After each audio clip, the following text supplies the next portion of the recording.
Hello, everybody. Today is Monday, 29th of March, and I welcome you to another weekly market news video. Let's look at the markets and what was happening last week as we are beginning the new week with quite negative sentiment, which took over from the end of the last week. We will talk about that later. But as you can see on S&P 500 and other stock indices in US, and especially in US, it was a bit of a nervous week, which we were able to close in the green numbers. So another profit, which was mainly due to the Friday session, which was very, very positive. You can see the Friday candle on daily chart took some major gains and the close near the record highs. Today, some sort of correction. Let's look at the Dow Jones, what was happening over there. You can see again some bounce back from these levels and close another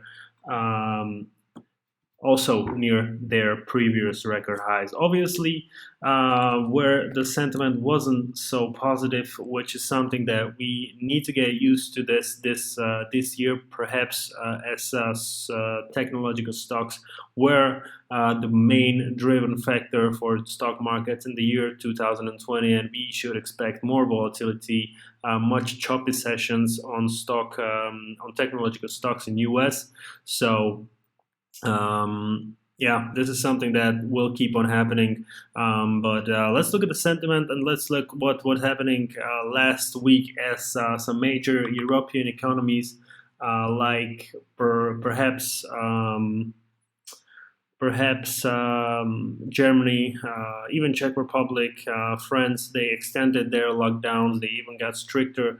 They even imposed stricter restrictions, which is obviously bad for economy, for the outlook, for the recovery of the economy. So the stocks were under a little bit of pressure, but mainly in the U.S., which is quite strange. So if we look at the DAX, you can see steep rises here towards the end of the last week. Thursday and Friday, we were able to close on another record high. So like I said before, very good and very interesting week for the markets, especially for the European ones and also a little bit for the US ones. But like I said, there were some doubts over some recent action on the stock markets. As you can see, I'm gonna check the name real quick, but there were some major block orders from banks like Morgan Stanley, JP Morgan, Goldman Sachs, and they were trying to sell a huge shares of certain. Yeah, you can see Bill Huang's fund was forced to sell most of its position. So on Friday and Thursday, we were able to see some huge numbers, like 30 million shares from Viacom CBS, from Diversity, from Baidu, from Tencent, and several others companies, as the positions were around $20 billion linked to the Archiges has Royal stocks. And these stocks were under heavy pressure last week, and we can expect something like that may be happening in the beginning of this week, where this volatility can be seen on certain stocks that this fund has in holding. So you better look out for that. Viacom CBS was able to retreat some of its losses, but you can see the share prices of certain companies were under heavy pressure, as the liquidity is not so big to have huge orders like that with the millions of shares in one book order. So that's something that is happening on the market right now, and some source of uncertainty for the markets. But overall sentiment is pretty good. Joe Biden should be revealing his infrastructure fiscal plan later this week. So we will look out for that and how this will affect the markets. And obviously, another fiscal stimulus will be welcomed by the economy, which is now expecting to be in much better shape than previously anticipated, and obviously it can push inflation and other factors, which we will have to wait and see for perhaps the second half of this year. Let's look at the Treasuries and the yields from the Treasuries, which was the main catalyst for some nervosity on the markets. You can see we are right now on 1.66, so a little bit above the levels where we were for the most of the last week, but far below from 175. Further rise could pressure the technological stocks, but probably in not such power as previously, as this is the number that we are used to seeing on the yields as right now. So we will see if any steeper losses, any steeper gains above 175 towards 2% will push the technological stocks even lower.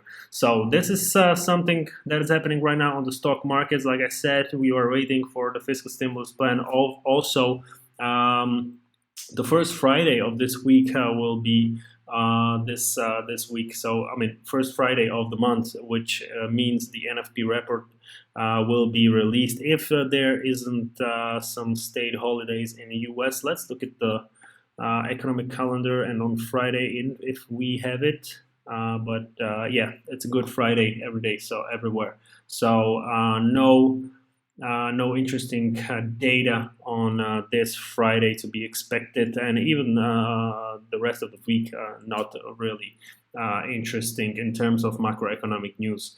As you can see, US dollar keeps on rising and putting other currencies under pressure as euro even decreased under 118 major level for the currency pair.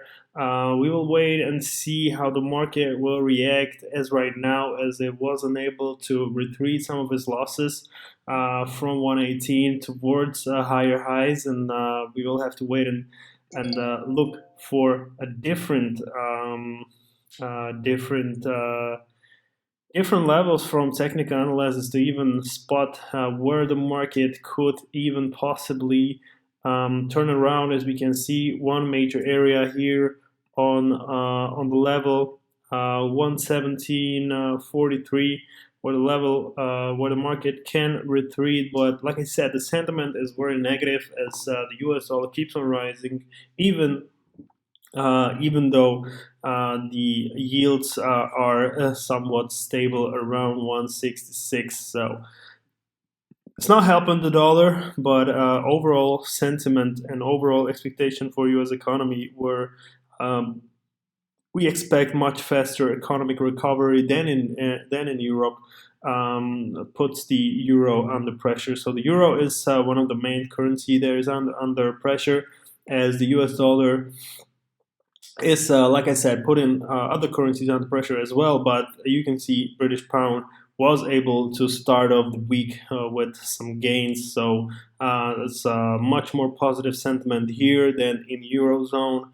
And it should help the currency, specifically GBP, to get some gains here this week, and maybe bounce from the positive sentiment on the riskier assets, where another sell-off should obviously advantage some further gains on US dollar. But as you can see, DAX was able to close on another record highs. Even Nasdaq was able on Friday to go a little bit higher. So it's somewhat positive, which should make these currencies profit from the situation. So we will have to wait and see how the market will really react. But like I said, it's looking quite positive. Canadian dollar, in the other hand, is a little bit under pressure from a stronger dollar, but not under as heavy pressure as the euro, like we mentioned. So Here we do not expect anything serious to happen in the coming week, and I expect the market should mainly monitor the thing on and the fundament uh, on the market with oil. Gold did not surprise us. Not whatsoever. Like I said before, I'm gonna probably repeat it again. I'm not really expecting anything from gold.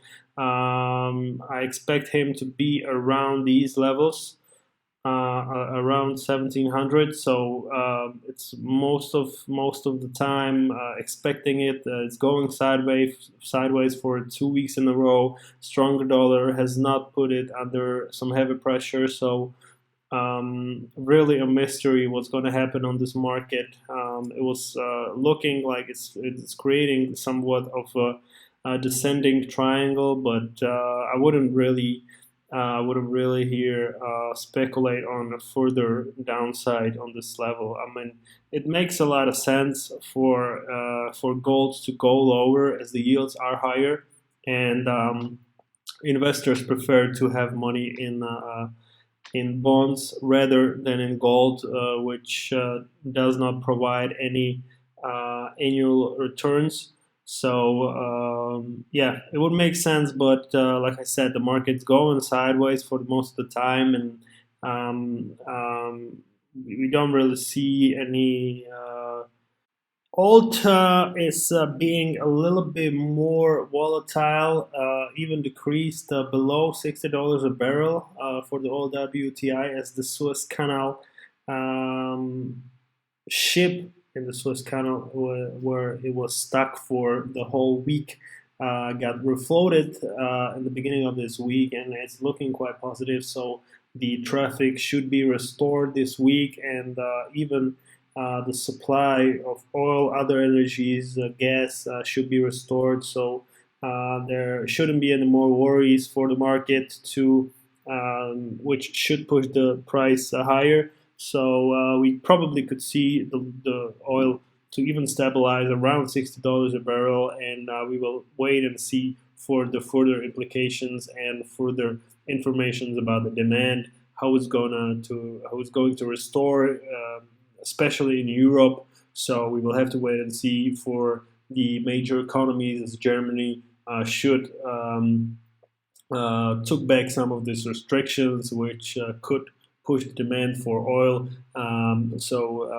Somewhat around second half of April, we will have to we could see further rises of oil, but again, there is another OPEC meeting coming up, so production cuts and production policies should be discussed for another month or two, as we have production cuts in place for the month of April. And that's something what the market is right now working with, but the future of the production policy is somewhat unknown. So we will see how this is going, but for now, the market should maybe might even go sideways for a couple of weeks. So this will be it for the markets. Let's look at the macroeconomic calendar. Like I said, we do not expect any major economic news as the Monday. You can see more or less without some macroeconomic data. On Tuesday, we have retail sales from Japan. In the afternoon, most of the second data. In the afternoon, we have consumer confidence in U.S. We have manufacturing PMIs and several other PMIs from China. On Wednesday, GDP data from UK and ADP, non-farm unemployment change, even GDP data from Canada, and housing data from United States. And on Thursday, we have a bunch of PMIs from Eurozone. We have an OPEC meeting, and we have ISM manufacturing PMI, so manufacturing PMI from US.